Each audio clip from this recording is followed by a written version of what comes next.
ഇസ്രാഫീൽ എന്ന് പറയുന്ന മലക്കുണ്ടല്ലോ, സൂർ എന്ന് പറയുന്ന കാഹളത്തിൽ രണ്ടാമത് മൂതുകയാണ്. ഖബറിനകത്ത് കിടക്കുന്നവർ, ഭൂമിയുടെ അടിയിൽ കിടക്കുന്നവർ എല്ലാവരും എഴുന്നേൽക്കുകയാണ്. മുക്കുന്നം പള്ളിയുടെ ഖബർസാൽ നിന്ന് എഴുന്നേറ്റ് വരികയാണ്. പട്ടിയുടെ കോലത്തില്, പന്നിയുടെ കോലത്തില്, കഴുതയുടെ രൂപത്തില്, പേപ്പട്ടിയെ പോലെ വരുന്നവർ, നടന്നു വരുന്നവർ, എഴഞ്ഞു വരുന്നവർ, മുഖത്തു മാംസമില്ലാത്തവർ, കുഷ്ഠരോഗികളെ പോലെ വരുന്നവർ, മലദ്വാരത്ത് കൊടികുത്തി വെച്ച് വരുന്നവർ, ആണുങ്ങളും പെണ്ണുങ്ങളുമെല്ലാം മുടിതുണിയില്ലാതെ നഗ്നരായിട്ട് പേടിച്ചു വിറച്ചുകൊണ്ട് ഖബറിനകത്ത് നിന്ന് എഴുന്നേറ്റ് വരികയാണ്. റബ്ബേ, ഇന്ന് ഈ ഫാനിന്റെ ചുവട്ടില് നമ്മളിവിടെ ഇരിക്കുമ്പോ, വയല് കേൾക്കാൻ നടന്നു വരുമ്പോ ഈ 4 മണി സമയത്ത് ചൂട് സഹിക്കാൻ പറ്റുന്നില്ലല്ലോ. വല്ലാത്ത ചൂട്, ഫർദയുടെ ഉള്ളിലൂടെ വിയർപ്പ് തുള്ളികൾ ഒഴുകുകയാണ്. വല്ലാത്ത പ്രയാസമാണല്ലോ ഉസ്താദേ, വല്ലാത്ത ചൂടാ, വല്ലാത്ത ചൂടാ എന്ന് പറയുന്ന മുസ്ലിമേ, ഈ 4 മണി സമയത്ത് ആ റോഡിലൊന്ന് ഇറങ്ങി നിന്നാ നീ തളർന്ന് താഴെ വീഴുകയാ. സൂര്യൻ നിൽക്കുന്നത് 15 ലക്ഷം കിലോമീറ്റർ മുകളിലാണ്. അതിന്റെ ചൂട് താങ്ങാൻ പറ്റുന്നില്ല, വിയർപ്പ് നിനക്ക് ബുദ്ധിമുട്ടാണ്. എങ്കിലും ചൂട് ഇവിടെയൊന്നുമല്ല. ചൂടൊക്കെ എവിടെയാണെന്നറിയോ? ചൂടുള്ള നാളുണ്ട്, കിയാമം നാളാ. ചുരുക്കി പറഞ്ഞാൽ എന്തു ഹാലാ ചൂള. വൻദോഷ വണ്ടിയോ മായി വരും കാള. ക്ഷീണത്തിനാലൊലിക്കുന്നതാണേ ഈള. സുഹൃത്തുക്കളെ തിളയ്ക്കുന്നതാണേ മൂള.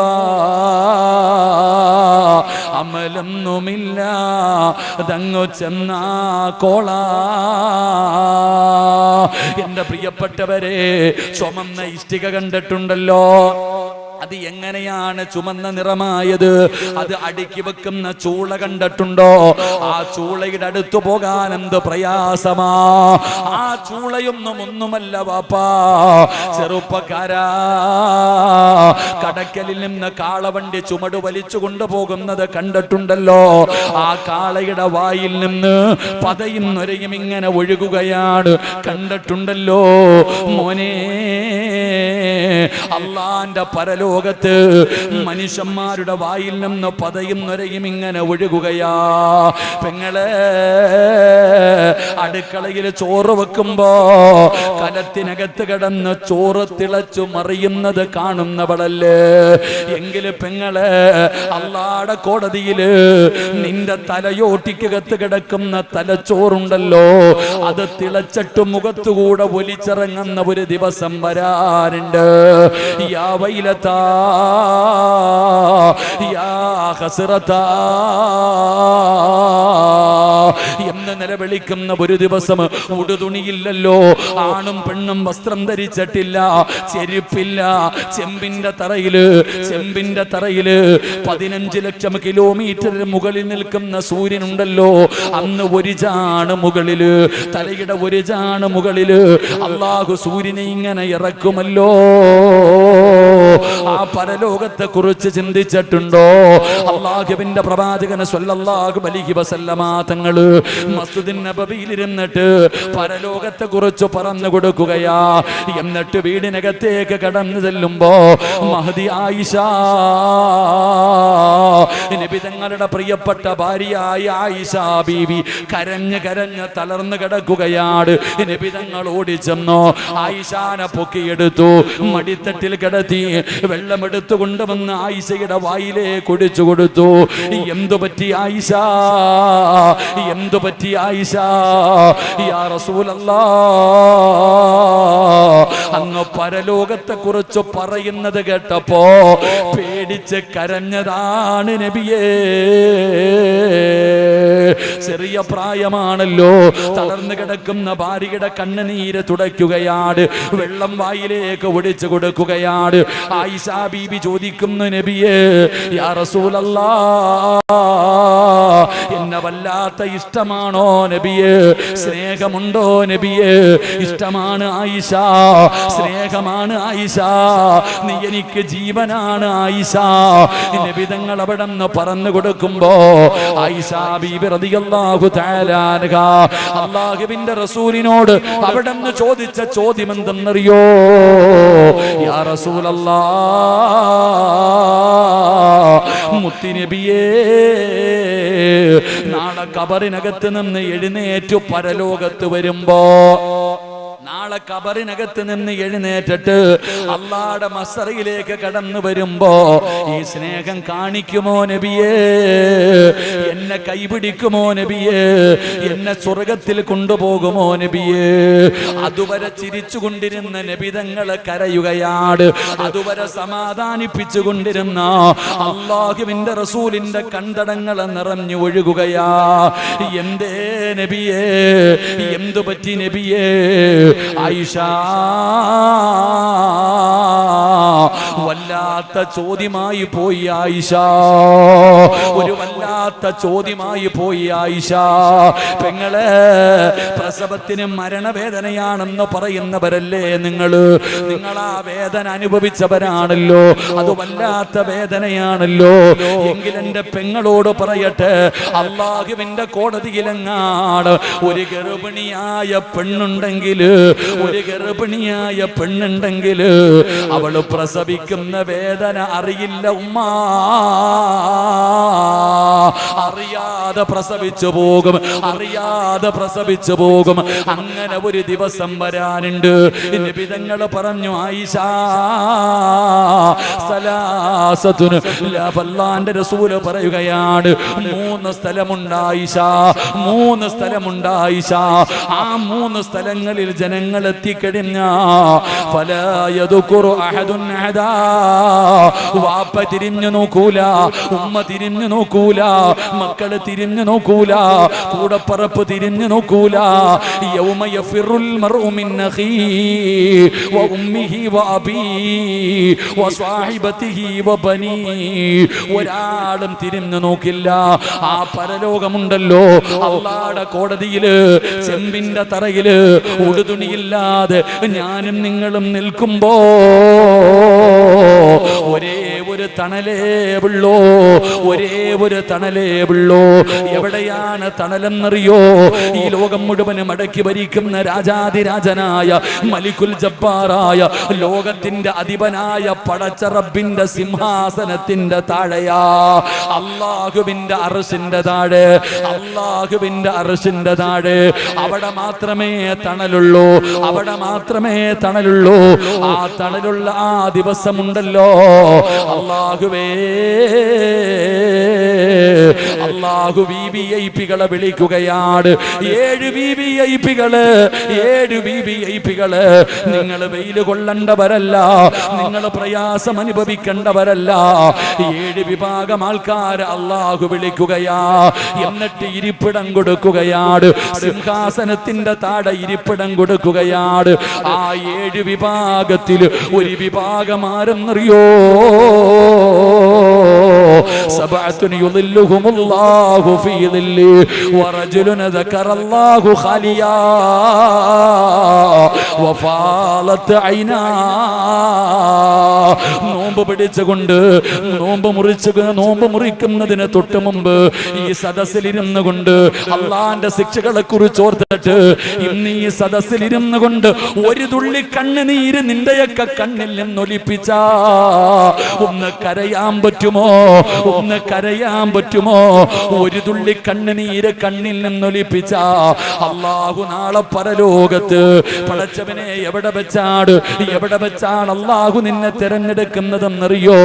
ലോകത്ത് കടന്നു വന്ന 1,24,000 പരം വരുന്ന പ്രവാചകന്മാര്, ലോകത്ത് കടന്നു വന്ന പ്രവാചകന്മാര്, ആദം നബിയും നൂഹ് നബിയും ഇബ്രാഹിം നബിയും മൂസാ നബിയും ദാവൂദ് നബിയും യഅ്കൂബ് നബിയും യൂനുസ് നബിയും യൂസുഫ് നബിയും ഹാറൂൻ നബിയും സുലൈമാൻ നബിയും അയ്യൂബ് നബിയും സക്കരിയ നബിയും യഹ്യാ നബിയും ഈസാ നബിയും എല്ലാ പ്രവാചകന്മാര് അവരുടെ സമുദായം, അവിടുത്തെ സമുദായം, അള്ളാഹുവിന്റെ പ്രവാചകര്, നബിതങ്ങളുടെ ഭാര്യമാര്, നബിതങ്ങളുടെ മക്കള്, അവിടുത്തെ സ്വഹാബത്ത്, താബീങ്ങള്, തബഉ താബീങ്ങള്, ഇമാമുമാര്, ഔലിയാക്കന്മാര്, സയ്യിദന്മാര്, പണ്ഡിതന്മാര്, ഹാഫിളീങ്ങള്, ആലിമീങ്ങള്, ആബിദീങ്ങള്, സ്വാലിഹീങ്ങള്, നിന്റെ വാപ്പ, നിന്റെ ഉമ്മ, നിന്റെ കൂടപ്പറപ്പ്, നിന്റെ ഭാര്യ, നിന്റെ മക്കള്, നിന്റെ നാട്ടുകാര്, നിന്റെ കൂട്ടുകാര്, നിന്റെ കുടുംബക്കാര്, കോടാനി കോടാനി വരുന്ന ജനങ്ങൾ മുഴുവനും അല്ലാഹുവിന്റെ കോടതിയിൽ ഒരുമിച്ച് നിൽക്കുമ്പോ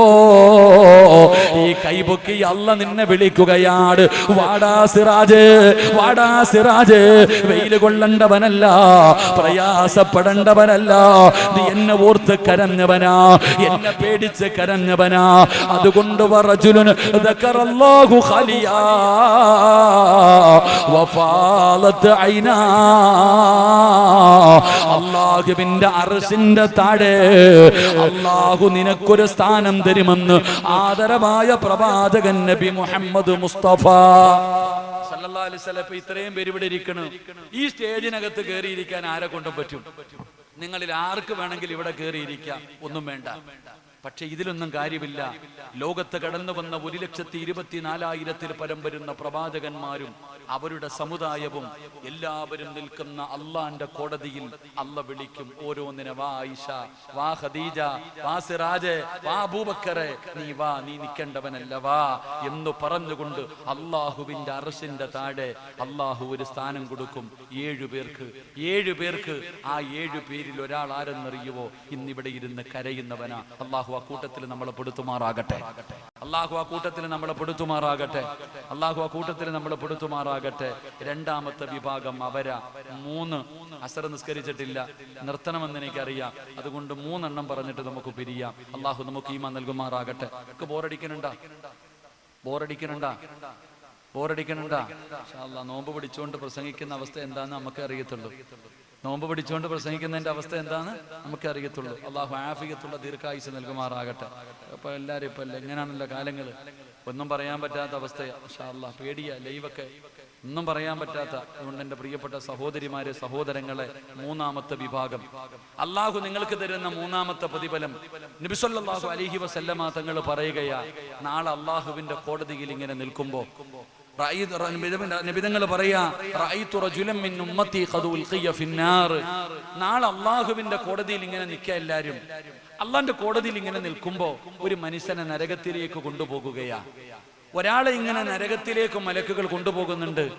നരകത്തിലേക്ക് ഒരു മനുഷ്യനെ കൊണ്ടുപോകുമ്പോ ആ മനുഷ്യൻ ദുനിയാവിൽ വെച്ച് കരഞ്ഞ കണ്ണുനീരുണ്ടല്ലോ. ഇന്ന് നിങ്ങൾ ഈ മജ്‌ലിസിലിരുന്ന് ദുആ ചെയ്യുന്ന സമയത്ത് അള്ളാഹുവിനെ ഭയന്നുകൊണ്ട് കരഞ്ഞാൽ ആ കണ്ണിൽ നിന്ന് വീണ കണ്ണുനീര് നാളെ അള്ളാഹുവിന്റെ കോടതിയിൽ നിന്നെ നരകത്തിലേക്ക് കൊണ്ടുപോകുമ്പോ ഇത് വരും. നബിതങ്ങൾ പറയാ, ഒരു തുള്ളി കണ്ണുനീര് വന്നിട്ട് നബിതങ്ങൾ പറയുന്നു, ആ മനുഷ്യന്റെ കയ്യിൽ പിടിച്ചു. ആ നരകത്തിലേക്ക് കൊണ്ടുപോകുന്ന മനുഷ്യന്റെ കയ്യിൽ പിടിച്ചിട്ട് ആ കണ്ണുനീര് പറയുകയാ, അള്ളാഹു ഇവനെ നരകത്തിലിടാൻ പറ്റൂല, ഇവനെ നരകത്തിലിടാൻ പറ്റൂല. ഇവൻ നിന്നെ ഓർത്തുകൊണ്ട് ഭയന്നുകൊണ്ട് കരഞ്ഞവനാ, ഇവൻ നിന്നെ ഭയന്നുകൊണ്ട് കരഞ്ഞവനാ, ഇവനെ നരകത്തിലിടാൻ പറ്റില്ല എന്ന് പറഞ്ഞുകൊണ്ട് ആ കണ്ണുനീര് ആ മനുഷ്യനെ സ്വർഗത്തിലേക്ക് കൊണ്ടുപോകുമെന്ന് നബിയുനാ റസൂലുള്ളാഹി, ഉറക്കെ പറഞ്ഞ നബിയുനാ റസൂലുള്ളാഹി സല്ലല്ലാഹു അലൈഹി വസല്ലമ തങ്ങൾ പറയുന്നു, ഒരു തുള്ളി കണ്ണുനീര് മതി നമുക്ക് സ്വർഗത്തിൽ പോകാൻ. നമ്മുടെ കണ്ണിൽ നിന്ന് വീഴുന്ന ഒരു തുള്ളി കണ്ണുനീർ. എന്റെ പ്രിയപ്പെട്ട സഹോദരങ്ങളെ, ഈ സദസ്സിലിരിക്കുന്ന നിങ്ങളോട് ചിരിക്കാൻ പറഞ്ഞാൽ മതി, നിങ്ങളൊക്കെ ചിരിക്കും. അതിന് പ്രത്യേകിച്ച് കാരണമൊന്നും വേണ്ട. ചിരിക്കാൻ പറഞ്ഞാൽ എല്ലാവരും ചിരിക്കും. എന്നാ കരയാൻ പറഞ്ഞാൽ കരയാൻ പറ്റുമോ? ഇല്ല.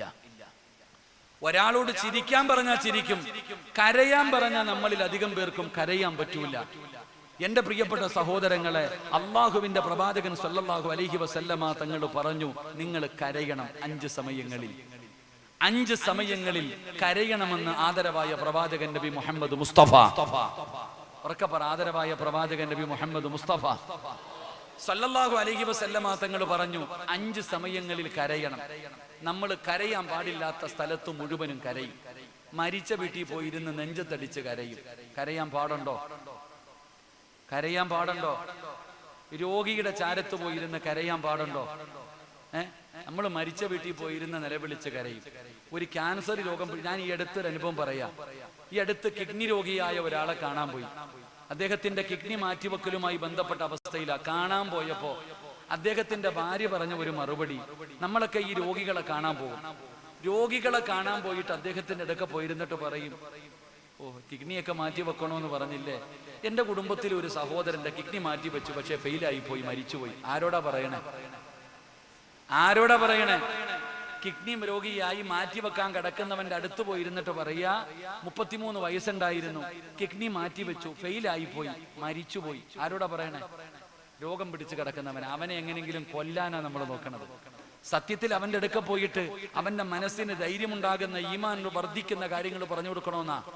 രോഗം പിടിച്ചവന്റെ അടുത്ത് പോയിരുന്ന കരയും, വല്ലവന്റെ സങ്കടം കേട്ടാ കരയും. കരയാൻ പാടില്ലാത്ത സ്ഥലങ്ങളിൽ മുഴുവനും നമ്മൾ കരയും. എങ്കിലും നബിതങ്ങൾ പറഞ്ഞു 5 സമയങ്ങളിൽ കരയണം. അള്ളാഹു ഭാഗ്യം തരുമാറാകട്ടെ, അള്ളാഹു ഭാഗ്യം തരുമാറാകട്ടെ. 5 സമയങ്ങളിൽ കരയണം. ആ 5 സമയം ഞാൻ പറയണില്ല, ഒരു സമയം പറയാം, ഒരു സമയം പറയാം. നബിതങ്ങൾ പറഞ്ഞു, നിങ്ങൾ അള്ളാഹുവിനോട് ദുആ ചെയ്യുന്ന സമയം നിങ്ങൾ കരയണം. അള്ളാഹുവിനോട് ദുആ ചെയ്യുന്ന സമയം നിങ്ങൾ കരയണം. ഉസ്താദന്മാര് ഷോ കാണിക്കുന്നതാണ് നിങ്ങൾ വിചാരിച്ചേ. ഈ ദുആ ചെയ്യുന്ന സമയത്തൊക്കെ ഉസ്താദ് കരയുമ്പോ ഷോ കാണിക്കുവാന്ന് നമ്മൾ കരുതിയേ അല്ല.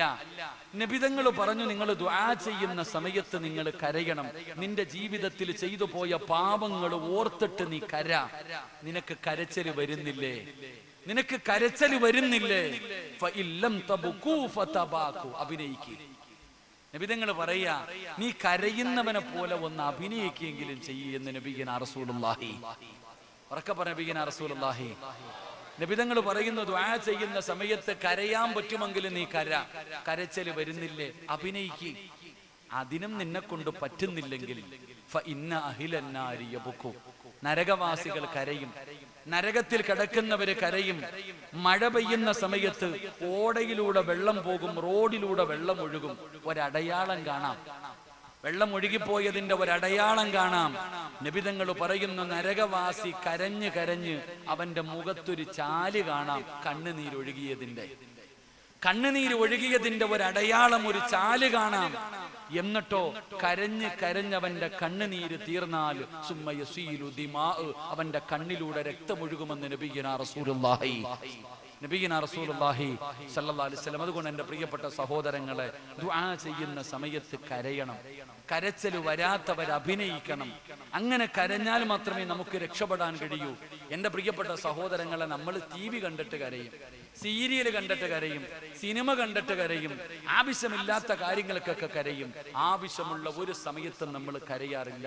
ദുആ ചെയ്യുമ്പോ കരയുന്ന ആരാ ഉള്ളെ? അല്ലാഹു ഈമാൻ തരുമാറാകട്ടെ. ആരാ ഉള്ള? അല്ലാഹു ഈമാൻ തരുമാറാകട്ടെ. സീരിയൽ കണ്ടിട്ട് ഉമ്മ മൂക്ക് പിഴിയും. പാപം. അല്ലാഹുവേ പടച്ചവനെ, മൂക്ക് പിടിച്ചല, കരച്ചല. ആകാശദൂതെന്ന് പറഞ്ഞൊരു സിനിമ ഉണ്ടായിരുന്നു. അത് കരയാതെ കാണുന്നവന് സമ്മാനം വരെ ഉണ്ടായിരുന്നു പണ്ടൊക്കെ. ഇതെന്റെ പ്രിയപ്പെട്ടവരെ, നമ്മൾ അത് കണ്ട് കരയും. ഇന്ന് ദുആ ചെയ്യുന്ന സമയത്ത് കരയില്ല. അതുകൊണ്ട് ഞാൻ പറയുന്നത്, ഇന്ന് കരയണം നിങ്ങളൊക്കെ. ഇന്ന് എല്ലാവരും ദുആ ചെയ്യുന്ന സമയം ഈ മജ്ലിസിൽ ഇരുന്നു കൊണ്ട് ആത്മാർത്ഥമായിട്ട് കരയണം. കരഞ്ഞ അല്ലാഹു തരുന്ന പ്രതിഫലം എന്തെന്നറിയും? അള്ളാഹു തരുന്ന 3ാമത്തെ പ്രതിഫലം, ആ കണ്ണുനീര് നാളെ നിന്നെ സ്വർഗത്തിൽ കൊണ്ടുപോകുമെന്ന് നബിയനാ റസൂലുള്ളാഹി സ്വല്ലല്ലാഹു അലൈഹി വസല്ലം. അതുകൊണ്ട് എന്റെ പ്രിയപ്പെട്ട സഹോദരങ്ങളെ, എല്ലാവരും അള്ളാഹുവിനോട് ദുആ ചെയ്യും, അള്ളാഹുവിനോട് ആത്മാർത്ഥമായി ദുആ ചെയ്യും. ദുആയ്ക്കൊന്നും കുറവില്ലെന്നേ. എല്ലാവരും ദുആ ചെയ്യുന്നുണ്ട്, ഉത്തരവില്ലെന്ന് മാത്രമേ ഉള്ളൂ. എല്ലാവരും അള്ളാഹിനോട് ദുആ ചെയ്യുന്നുണ്ട്, തൗബയ്ക്ക് വല്ല കുറവുണ്ടോ? എന്നും ദുആ ചെയ്യലെന്നെ, എന്നും എല്ലാവരും ദുആ ചെയ്യുന്നുണ്ട്. പക്ഷെ എന്ത് ചെയ്യാനാ? ഒരു പ്രയോജനമില്ലാത്ത തൗബ. കാക്കയുടെ തൗബ പോലെ നമ്മൾ ചെയ്യണത്. കാക്കയുടെ തൗബ പോലെ ആകരുത്. ഇവിടെ ദുആ ചെയ്യുമ്പോൾ ആ ദുആയ്ക്ക് ഒരു ഇഖ്ലാസ് ഉണ്ടാകണം. ആമീൻ പറയുന്നവന് ഒരു ഇഖ്ലാസ് ഉണ്ടാകണം. നിങ്ങൾ ആലോചിക്കേ, ഇന്നങ്ങനെ മനുഷ്യന്മാരോട് എത്ര പറഞ്ഞു കൊടുത്തിട്ടും കാര്യമില്ല. പള്ളിയിലെ ഖത്തീബ് ഉസ്താദ് നിസ്കാരം കഴിഞ്ഞിട്ട് ദുആ ചെയ്യും. ആമീൻ പറയാൻ ആരാ ഉള്ള? സദ്യ ഉണ്ണാനിരിക്കുന്നത് പോലെ ചമ്മണം കൂട്ടിയിട്ടിരിക്കുക, ഇലയിട്ട് വിളമ്പിയാ മതി. കൈപോലും ഒന്ന് ഉയർത്തിപ്പിടിക്കാൻ നമ്മളിൽ പലർക്കും മടിയാ. സത്യം പറഞ്ഞ പള്ളിയിലെ ഉസ്താദ് തന്നെ ചിന്തിക്കും, ആർക്ക് വേണ്ടിയാ അല്ലാഹ് ഞാൻ ഈ ദുആ ചെയ്യണേ? കാരണം എന്തേ? ആരും മിണ്ടുന്നില്ല. ഇനി ആമീൻ പറഞ്ഞാലോ? ഉസ്താദ് ഒരിക്കൽ പള്ളി ദുആ ചെയ്യുന്നുണ്ട്. ദുആ ചെയ്യുന്ന സമയത്ത് ആരോ ഉറക്ക ആമീൻ പറയുന്നു. ആമീൻ ആമീൻ ആമീൻ. ഉസ്താദ് പറയണ, അല്ലാഹ് നരകത്തീന്ന് കാക്കണേ അല്ലാഹ്, ആമീൻ. നല്ല മരണം തരണേ അല്ലാഹ്, ആമീൻ. ഉസ്താദ് എന്നെ ആലോചിക്കുക, ആരാ അല്ലാഹ് ഈ ആമീൻ പറയണേ? ആദ്യമായിട്ട് പള്ളിക്കകത്ത് ഇത്രയും ശബ്ദത്തിൽ ഒരു ആമീൻ കേൾക്കണത് ഉസ്താദ് ഇങ്ങനെ ഒന്ന് നോക്കുമ്പോ ഒന്നാമത്തെ സഫിൽ ഇരുന്നിട്ട് ഒരു സഹോദരൻ 2 കൈയും ഉയർത്തിപ്പിടിച്ചിട്ട് ആമീൻ പറയുന്നുണ്ട്. ഉസ്താദിന് വലിയ സന്തോഷമായി. ഉസ്താദ് ആ ചങ്ങാതിയെ നല്ലതുപോലെ ഒന്ന് നോക്കി. ഈ ആമീൻ പറയുന്ന ചങ്ങാതിയെ നല്ലതുപോലെ നോക്കിയപ്പോ അവന്റെ പോക്കറ്റിന്റെ അകത്തിരിക്കുന്നുണ്ട് ലോട്ടറി. നാളെയാണ് കാരുണ്യയുടെ ലോട്ടറി പോക്കറ്റിൽ വെച്ചിട്ടാ ഇവ ആമീൻ പറയുന്നത്. എന്താ ആമീൻ? അള്ളാഹു ഈമാൻ തരുമാറാകട്ടെ. ഇന്നത്തെ കാലഘട്ടം അങ്ങനെ ആയിപ്പോയി. അതുകൊണ്ട് ഞാൻ പറയുന്നത്, ചുമ്മാതെ കടന്ന് തൗബ ചെയ്തിട്ട് കാര്യമില്ല. 5 മിനിറ്റ് അല്ലെങ്കിൽ 1 മണിക്കൂർ ദുആ ചെയ്യണമെന്നുമില്ല. ഒരു വാക്കുമതി. ഒരാളുടെ ജീവിതത്തിൽ ചെയ്ത സർവ്വ പാപങ്ങളും പൊറുക്കാൻ ഒറ്റ വാക്കുമതി. അല്ലാ എനിക്ക് നീ പൊറുത്തുതാ, അസ്തഗ്ഫിറുല്ലാ മതി. ആ പറയുന്ന വാക്ക് ഇഖ്ലാസ് ഉള്ളതായിരിക്കണം. എങ്ങനെ ദുആ ചെയ്യണമെന്നറിയോ? എങ്ങനെയാണ് അള്ളാഹുവിനോട് തൗബ ചെയ്യേണ്ടത് എന്ന് ഉദാഹരണം ഞാൻ പറഞ്ഞു തരാം. അള്ളാഹു പഠിക്കാൻ ഭാഗ്യം തരുമാറാകട്ടെ. മഹാനായ സയ്യിദുനാ ഉമർ ഇബ്നുൽ ഖത്താബ് റളിയല്ലാഹു തആല അൻഹു രാജ്യം ഭരിക്കുക. ഉമർ തങ്ങൾ രാത്രിയിൽ ഇറങ്ങി നടക്കും. രാത്രി കാലങ്ങളിൽ ഉമർ ഇബ്നുൽ ഖത്താബ് റളിയല്ലാഹു തആല ഇറങ്ങി നടക്കും തന്റെ അനുയായികളെ കുറിച്ച് പഠിക്കാൻ. അങ്ങനെ രാത്രിയിൽ ഇറങ്ങി നടന്നു പോകുമ്പോ ഒരു ചങ്ങാതി എതിരെ നടന്നു വരുന്നുണ്ട്. അദ്ദേഹത്തെ ഉമർ തങ്ങളും കണ്ടു, ഉമർ തങ്ങൾ അദ്ദേഹത്തെയും കണ്ടു. രണ്ടുപേരും പരസ്പരം കണ്ടു. ആ മനുഷ്യന്റെ കൈകാല് വിറയ്ക്കാൻ തുടങ്ങി. കാരണം അദ്ദേഹത്തിന്റെ കയ്യിൽ 2 കുപ്പി കള്ളിരിക്കുന്നുണ്ട്. 2 കുപ്പി കള്ളും പിടിച്ചുകൊണ്ട് രാത്രി നടന്നു വരുമ്പോഴാ ഖലീഫയായ ഉമർ വരുന്നത്. ഈ മനുഷ്യൻ പറഞ്ഞു, അല്ലാഹുവേ, ഇന്നത്തോടെ തീർന്നു എന്റെ കാര്യം. ഉമർ എന്ന് പറഞ്ഞ കരുണ കാണിക്കാത്ത ചങ്ങാതിയാണ്. ഒരു വിട്ടുവീഴ്ചയും ചെയ്യില്ല. ഉമർ എന്നെ പിടിച്ച എന്റെ കാര്യം പോക്ക. ഈ മനുഷ്യന് ഏറ്റവും വലിയ സങ്കടം എന്തെന്നറിയോ? ഇദ്ദേഹം നല്ല ഒരാളാണെന്നാ ഉമർ തങ്ങൾ കരുതിയിരുന്നേ. അദ്ദേഹത്തിന്റെ കോലമൊക്കെ വെച്ച് നോക്കുമ്പോ നല്ല ഒരു മനുഷ്യനാണെന്നാ കരുതിയിരുന്നേ. പക്ഷെ കള്ളും പിടിച്ചുകൊണ്ട് വരികയാ. ഈ മനുഷ്യന്റെ കൈകാല് വിറയ്ക്കാൻ തുടങ്ങി. ഇദ്ദേഹം 2 കണ്ണും അടച്ചു പിടിച്ചിട്ട് അള്ളാഹുവിനോട് പറഞ്ഞു, പടച്ചവനെ, ഞാൻ ചെയ്യുന്നത് പാപവാ. ഇന്ന് ഉമറിന്റെ മുമ്പിൽ നിന്ന് നീ എന്നെ രക്ഷപ്പെടുത്തിയ മരിക്കുന്ന കാലം വരെ കള്ള് കൈകൊണ്ടുപോലും ഞാൻ ഇനി തൊടൂല. എന്താ പറഞ്ഞേ? അല്ലാ, ഇന്ന് ഉമറിന്റെ മുമ്പിൽ നിന്ന് നീ എന്നെ രക്ഷപ്പെടുത്തുകയാണെങ്കിൽ ഇനി മരിക്കുന്ന കാലം വരെ കുടിക്കുന്നത് പോയിട്ട് തൊടുക പോലും ഞാൻ ചെയ്യില്ല. ഇത് പറഞ്ഞു തീർന്നിട്ട് കണ്ണു തുറന്നപ്പോ ഉമർ തങ്ങൾ മുമ്പിൽ നിൽക്കുന്നുണ്ട്. ഇത് പറഞ്ഞു തീർന്നിട്ട് കണ്ണു തുറക്കുമ്പോ ഉമർ ഇബ്നുൽ ഖത്താബ് റളിയല്ലാഹു തആല അൻഹു മുമ്പിൽ നിൽക്കുന്നുണ്ട്.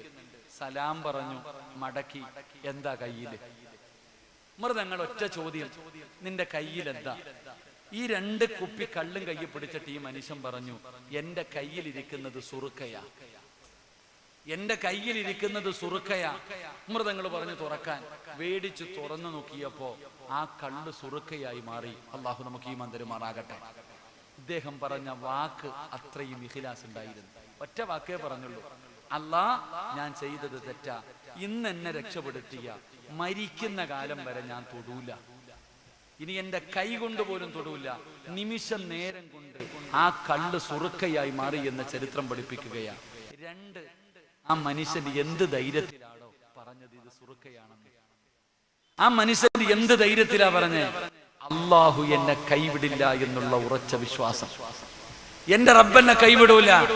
ഈ ഒരു വിശ്വാസത്തിന്റെ പുറത്താണ് ആ മനുഷ്യൻ പറഞ്ഞത്. തൗബ എന്ന് പറഞ്ഞാൽ ഇങ്ങനെ വേണം ചെയ്യാൻ. അതിന് മണിക്കൂറുകൾ ദുആ ചെയ്യണമെന്നില്ല.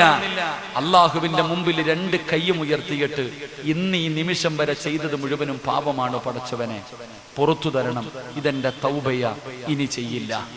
ഈ ഒരൊറ്റ വാക്കുമതി. ആ പറയുന്നത് ഇഖ്ലാസ് ഉള്ള ഒരു പറച്ചലാണോ? എന്റെ പ്രിയപ്പെട്ടവർ, അല്ലാഹു നമ്മുടെ പാപങ്ങൾ മുഴുവനും പുറത്തു തരികയാണ്. അതുകൊണ്ട് ഈ സദസ്സിൽ കടന്നു വന്നവരോട് പറയുകയാ, അല്ലാഹുവിനോട് ആത്മാർത്ഥമായി ദുആ ചെയ്യണേ. ജീവിതത്തിൽ വന്നുപോയ പാപങ്ങൾ മുഴുവനും അല്ലാഹുവിന്റെ മുമ്പിൽ ഏറ്റുപറയണം. എന്തിനാ തൗബ ചെയ്യാൻ പറയുന്നത്? ചുമ്മാതെയല്ല സഹോദരാ. തൗബ ചെയ്യാൻ പറയുന്നത് എന്തിനെന്നറിയോ? ഇന്ന് അല്ലാഹുവിന്റെ മുമ്പിൽ ഏറ്റുപറഞ്ഞാൽ അല്ലാഹു നീതിമാനാ. ഒരു തെറ്റിന്റെ പേരിൽ 2 പ്രാവശ്യം അല്ലാഹു ഒരടിമയെ ശിക്ഷിക്കൂല. അള്ളാഹുവിന്റെ പ്രവാചകൻ ഇത് പറയുമ്പോ മായിസ് എന്ന് പറയുന്ന ഒരു ചെറുപ്പക്കാരൻ അള്ളാഹുവിന്റെ പ്രവാചകന്റെ മുമ്പിലേക്ക് കടന്നു വരികയാണ്. എങ്ങനെയാണ് തൗബ ചെയ്യേണ്ടത്, എങ്ങനെയാണ് തൗബ ചെയ്യേണ്ടത്? മായിസ് എന്ന് പറയുന്ന ചെറുപ്പക്കാരൻ അള്ളാഹുവിന്റെ പ്രവാചകന്റെ ചാരത്ത് വന്നിട്ട് പറയുന്നു, യാ റസൂലല്ലാഹ്, അള്ളാന്റെ നബിയേ, ഞാൻ എന്നെ ഒന്ന് ശുദ്ധീകരിക്കു നബിയേ, ഞാൻ വ്യഭിചരിച്ചു നബിയേ, ഞാൻ വ്യഭിചരിച്ചു നബിയേ. മായിസ് എന്ന് പറയുന്ന ചെറുപ്പക്കാരൻ നബി തങ്ങളുടെ മുമ്പിൽ വന്ന് പറയുകയാ. റസൂലുള്ളാഹി പറയുന്നു, പോ മായിസ്, പോ മായിസ്.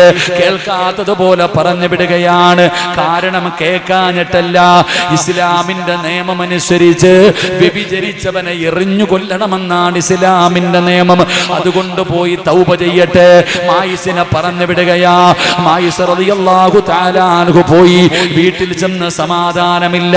രണ്ടാമതും വന്നു, യാ റസൂലല്ലാഹ്,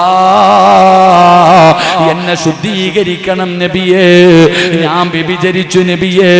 സ്വഹാബത്തിനോട് പറയുന്ന കള്ള് കുടിച്ചിട്ടുണ്ടോ എന്ന് നോക്ക്. എന്തൊക്കെയോ പിച്ചും പേയും പറയുന്നു. സ്വഹാബികൾ പറഞ്ഞു, മായിസ് കള്ള് കുടിക്കില്ല നബിയേ. അല്ലാഹുവിന്റെ റസൂലിനോട് മായിസ് എന്ന് പറയുന്ന ചെറുപ്പക്കാരെ കരഞ്ഞുകൊണ്ട് പറയുകയാ, യാ റസൂലല്ലാഹ്, എറിഞ്ഞു കൊല്ലണമെന്നാണ് ഇസ്ലാമിന്റെ നിയമമെന്ന് എനിക്കറിയാ നബിയേ. എന്നെ എറിഞ്ഞു കൊല്ലണമെന്നാണ് നിയമമെന്ന് എനിക്കറിയാ. എന്നിട്ടും ഇവരുടെയൊക്കെ മുമ്പിൽ നാണം കെട്ടിട്ട് ഞാൻ അങ്ങയുടെ മുമ്പിൽ വന്ന് ഏറ്റു പറയാനുള്ള കാരണം എന്തെന്നറിയോ? എനിക്ക് അല്ലാഹുവിനെ പേടിയാ, നരകം പേടിയാ. അല്ലാഹുവിന്റെ മുമ്പിൽ ഒരു വ്യഭിചാരിയെ പോലെ എനിക്ക് ചെന്ന് നിൽക്കാൻ പേടിയാണ് നബിയേ. നരകത്തിന്റെ തീ എനിക്ക് പറ്റില്ലല്ലോ. അവിടെ മരണമില്ലല്ലോ, ഇവിടെ മരണമുണ്ടല്ലോ, ഇവിടെ അവസാനമുണ്ടല്ലോ.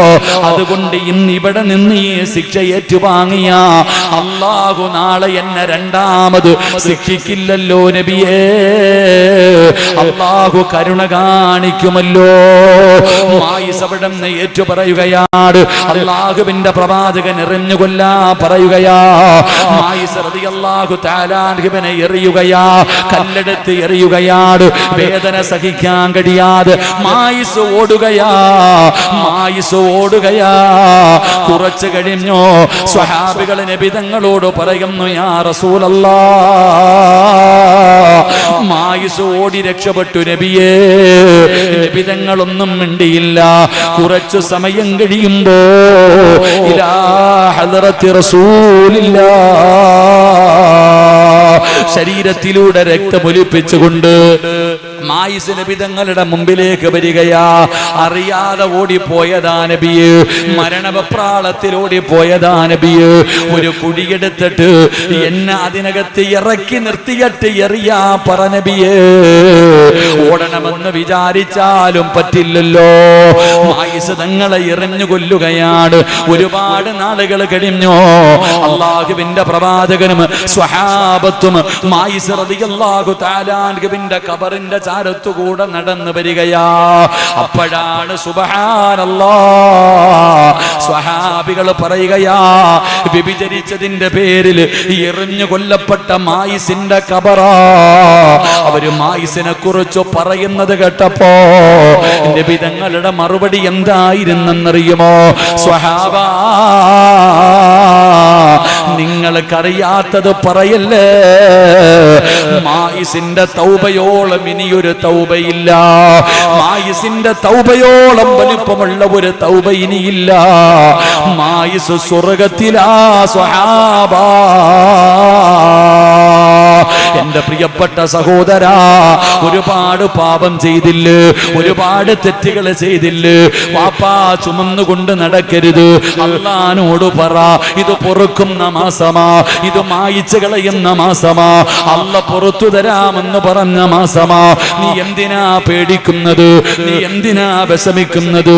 ലോകത്തിന്റെ അധിപനായ അല്ലാഹുവിന്റെ മുമ്പില് കള്ളു കുടിച്ചതും വ്യഭിചരിച്ചതും വൃത്തികേടുകൾ ചെയ്തതും അല്ലാഹുവിനെ മറന്ന് നടന്നതും ഒന്ന് പറയാനുള്ള മനസ്സല്ലേ വേണ്ടത് പെങ്ങളെ. പാപങ്ങൾ പറയണേ പെങ്ങള്. ആരെ പോലെയെന്നറിയോ? അല്ലാഹുവിന്റെ പ്രവാചകന്റെ മുമ്പിൽ ഒരു ഗർഭിണി കടന്നു വരികയാ. നബി തങ്ങളുടെ മുമ്പിൽ വന്നിട്ട് ഗർഭിണിയായ പെണ്ണ് പറയുന്നു, യാ റസൂലല്ലാഹ്, എന്റെ വയറ്റിനകത്ത് കിടക്കുന്ന കുഞ്ഞ്, അതാ എന്റെ വയറ്റിനകത്ത് കിടക്കുന്ന കുഞ്ഞ് അത് ജാരസന്തതിയാണ് നബിയേ, വ്യഭിചാരത്തിലൂടെ ഉണ്ടായതാണ്. നബി തങ്ങൾ പറഞ്ഞു, നീ പോയിട്ട് പ്രസവിച്ചിട്ട് വരാറ്, പ്രസവം കഴിഞ്ഞു വരാറ്. എന്തിനാണ് പറഞ്ഞു വിട്ടത്?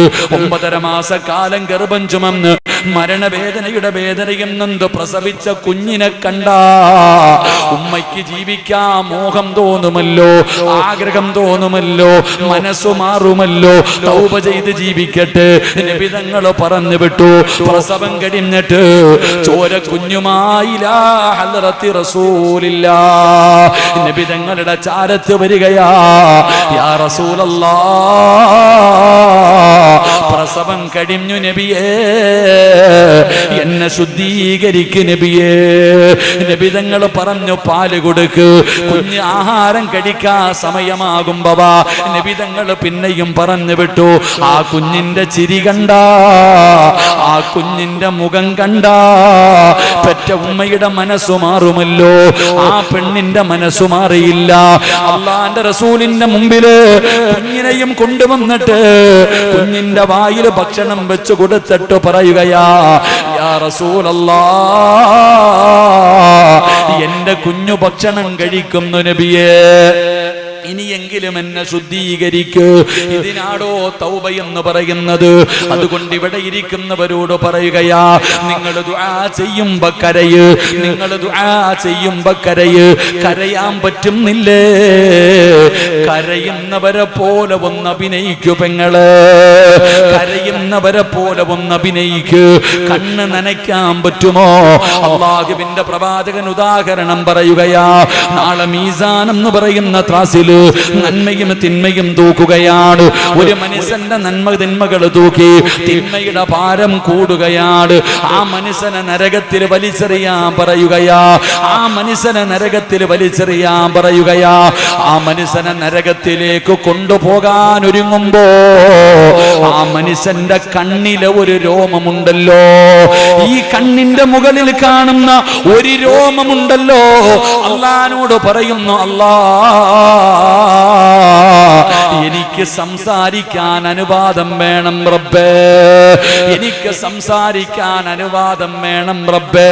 ആരാ പറയുന്നത്? കണ്ണിലെ ഒരു രോമമാണ്, കൺപീലിയിലെ ഒരു രോമമാണ്. അല്ലാഹു അനുവാദം കൊടുത്തു. ആ കൺപീലി പറയുന്നു, നാഥാ, ഒരിക്കൽ നിന്നെ കുറിച്ച് പറഞ്ഞപ്പോ, നിന്റെ ശിക്ഷകളെ കുറിച്ച് പറഞ്ഞപ്പോ ഇവന്റെ കണ്ണൊന്നു നനഞ്ഞു റബ്ബേ, കരഞ്ഞില്ല, കണ്ണുനീര് വീണില്ല, ഒരു രോമമേ നനഞ്ഞുള്ളൂ, ഒരേ ഒരു രോമമേ നനഞ്ഞുള്ളൂ. ഒരു രോമം നനയുന്ന രീതിയിൽ ആ മനുഷ്യന്റെ കണ്ണൊന്ന് കലങ്ങിയപ്പോ ഒരു രോമം നനയുകയാണ്. ആ രോമമാണ് അല്ലാഹുവോട് പറയുന്നത്, നാഥാ, ഇവനെ നരകത്തിലിടല്ലേ അല്ലാ, സ്വർഗം കൊടുക്കണേ അല്ലാ.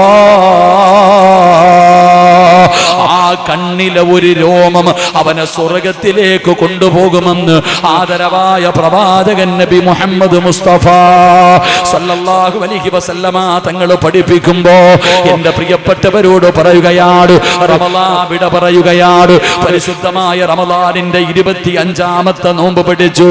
ഹാഫിളീങ്ങൾ ഇരിക്കുന്ന മജ്ലിസാണ്, യതീമായ മക്കൾ ഇരിക്കുന്ന മജ്ലിസാണ്. അല്ലാഹുവേ, ഒരുപാട് ഹാഫിളീങ്ങളും ആലിമീങ്ങളും ഇരിക്കുന്ന മജ്ലിസിൽ പടച്ച റബ്ബിന്റെ മുമ്പിലേക്ക് 2 കൈകൾ ഉയർത്തിയിട്ട് ജീവിതത്തിൽ ചെയ്തു പോയ പാപങ്ങൾ മുഴുവനും കഴുകാൻ പോകുകയാണ്.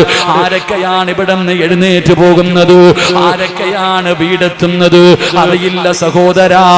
നാളെ നോമ്പ് പിടിക്കാൻ ആരൊക്കെ ഉണ്ടാകുമെന്നറിയില്ലല്ലോ. അതുകൊണ്ട് നമുക്ക് ദുആ ചെയ്യാം. അള്ളാഹിനോട് പശ്ചാത്തപിച്ചു മടങ്ങാ, അള്ളാഹുവിനോട് പാപങ്ങൾ കഴുകിയിട്ടു മടങ്ങാ. അള്ളാഹുവേ ഞങ്ങളുടെ തൗബയ സ്വീകരിക്കണേ അല്ലാ.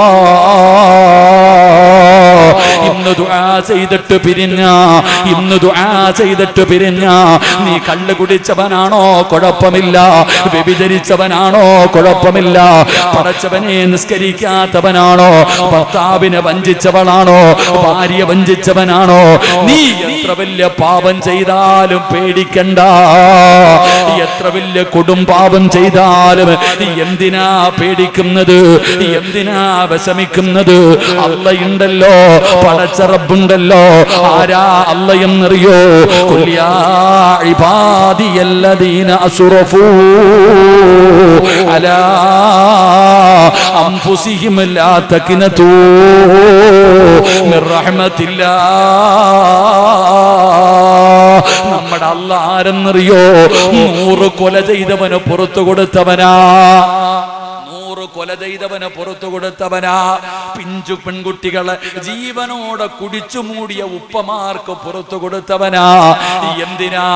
പള്ളിപ്പറമ്പിൽ കടന്ന മയ്യത്തിനെ വ്യഭിചരിച്ചവന് പുറത്തു കൊടുത്തവനാ. പേടിക്കണ്ട മക്കള്, അല്ലാഹു പറയുകയാ, പറഞ്ഞു കൊടുക്ക് നബിയേ, പറഞ്ഞു കൊടുക്ക് നബിയേ. എന്നോട് പറയാൻ പറ, എന്നോട് ചോദിക്കാൻ പറ. മടി വേണ്ട, മടി വേണ്ട, ഒരു നാണവും വേണ്ട, ഒരു ലജ്ജയും വേണ്ട. അല്ലാഹുവിന്റെ മുമ്പിൽ പറയാനുള്ളത് എണ്ണി എണ്ണി പറഞ്ഞോ. ഇനി അവസരം കിട്ടണമെന്നില്ല, അല്ലാഹു തരുന്ന ഒരു ചാൻസാ.